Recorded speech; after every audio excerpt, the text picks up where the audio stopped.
Welcome to Chillin' 101. We hope this video helps. You start by preparing the image and text assets. This saves back and forth later. Open your image in an editor that supports layers, make a copy of the base layer, and set canvas size and resolution, 300 dpi for print, 72 dpi for screen. Create a new text layer and type the phrase you want behind the photo. Choose contrast-aware color and font size. Once done, lock the text layer so accidental edits don't occur, and position it where the composition will look balanced. Now make the image reveal the text by creating a mask. Convert the photo to a smart object for non-destructive edits, then add a layer mask to the image layer. Paint on the mask with a soft brush, black hides, white reveals, so the text peeks through where you want it.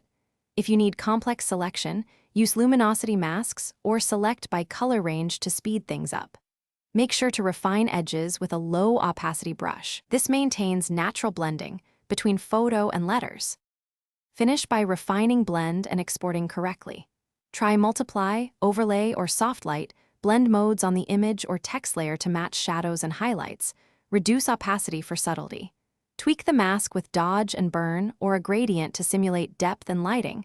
This is why viewers accept the text as behind the image.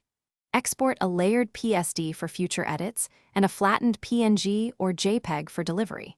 If edges look harsh, revisit the mask and feather it. That fixes most problems quickly. Thanks for watching. Consider subscribing if we helped you.